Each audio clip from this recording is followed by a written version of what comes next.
4 billion years ago, before there were forests, before there were oceans full of fish, before there was anything that could be called an animal, there was one cell. Just one. Scientists call it LUCA, the Last Universal Common Ancestor.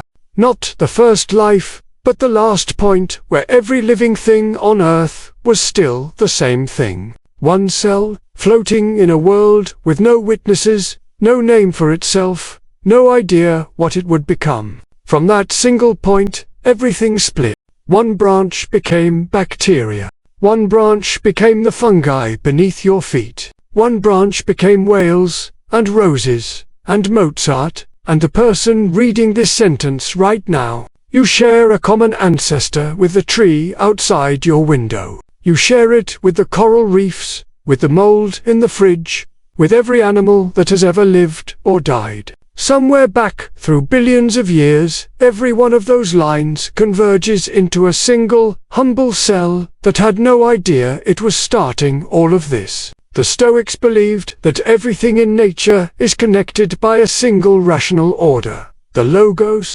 They didn't have microscopes. They didn't know about DNA or common ancestry, but they intuited something science would later confirm, that the boundary between you and the rest of nature is thinner than it feels.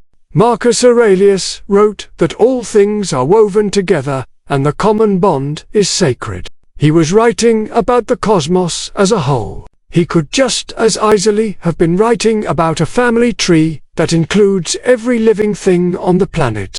Think about what that means for how small your daily worries actually are. You are not a separate thing dropped into a hostile world. You are a twig on a tree that has been growing, unbroken, for 4 billion years. Every ancestor in that unbroken line survived long enough to pass life forward. Not one of them failed. That is the inheritance sitting inside every cell of your body right now. There is a strange comfort in this. Existentialists like Camus asked what meaning a person can make in a universe that offers none for free.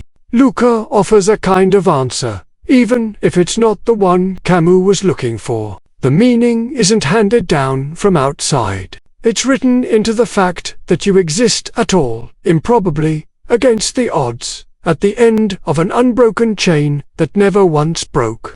And yet, LUCA itself knew nothing, felt nothing, had no philosophy, no fear of death, no sense of wonder. It just replicated, and in doing so, it became the ancestor of every mind that would ever wonder about anything, including the mind reading this now. Somewhere in that gap between a cell that knew nothing and a species that asks what it all means, something extraordinary happened. Matter became aware of itself. The universe grew eyes, and a voice, and a capacity to look back at its own beginning and ask, quietly, what was that first cell like? Did it know what it was starting? It didn't, it couldn't have, but you can look back and see it. And in seeing it, you complete something that began 4 billion years ago in the dark, with no one watching. That is what it means to be modern humanity, standing at the far end of LUCA's story.